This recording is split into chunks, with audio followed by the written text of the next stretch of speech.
Menjelang akhir siklus kenaikan suku bunga The Fed, peluang apa yang bisa kita tangkap?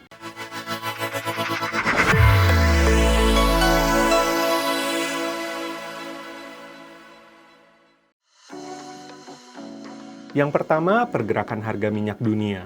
Akhir-akhir ini harga minyak dunia kembali fluktuatif, dipicu oleh kebingungan pasar merespons kebijakan produksi beberapa negara produsen, seperti Saudi Arabia dan Rusia yang terus berubah-ubah. Nah, dampak kenaikan harga minyak akan tercermin pada tingkat inflasi umum. Namun sebenarnya yang lebih menjadi fokus bank sentral dalam menentukan kebijakan adalah inflasi inti, yang untungnya sampai saat ini sih terlihat masih sangat terjaga. Walaupun demikian, kita harus terus memantau pergerakan harga minyak.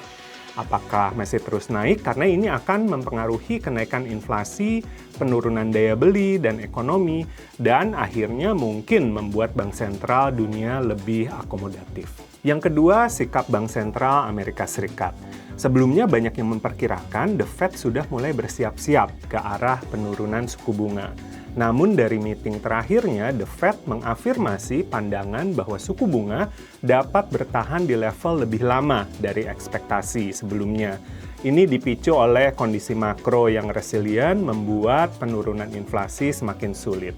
Nah, implikasi dari situasi higher for longer ini adalah melonjaknya imbal hasil US Treasury dan nilai tukar US dollar yang dapat memberi tantangan bagi kebijakan moneter di kawasan negara-negara berkembang. Terakhir, kondisi perekonomian di China.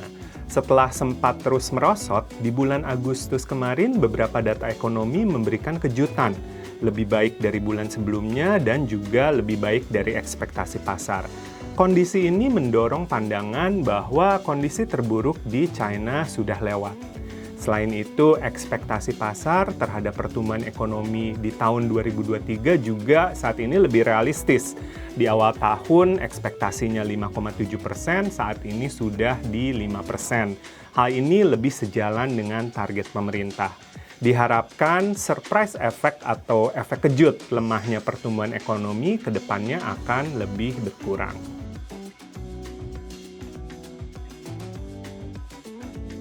Sekarang kita bahas kondisi-kondisi apa yang masih tetap sama, tidak berubah sejak beberapa waktu yang lalu. Kondisi ekonomi dapat dibilang masih aman.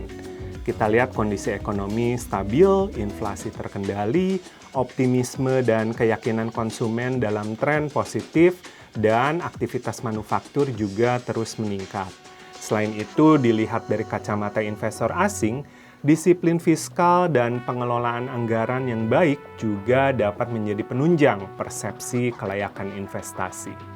Belanja pemilu dan percepatan belanja pemerintah ini memperhitungkan surplus anggaran yang kuat dapat menjadi katalis yang diharapkan dapat meningkatkan optimisme perekonomian dan pasar finansial menjelang akhir tahun dan juga menjadi bantalan dari potensi lesunya permintaan global.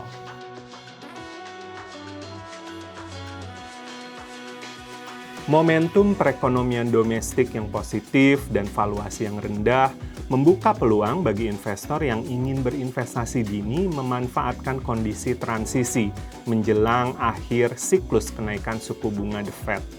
Setelah Fed rate stabil, keyakinan yang lebih tinggi pada stabilitas rupiah dan potensi meningkatnya aktivitas perekonomian di kuartal terakhir yang dipicu oleh peningkatan belanja pemerintah dan adanya belanja tambahan terkait pemilu dapat menjadi katalis positif bagi pasar saham.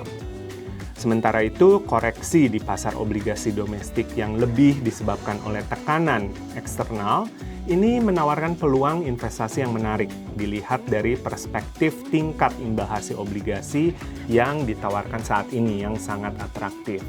Dan sama seperti pasar saham juga, setelah jeda kenaikan Fed rate dan melambatnya laju penguatan US dollar terjadi, sentimen dapat beralih semakin positif.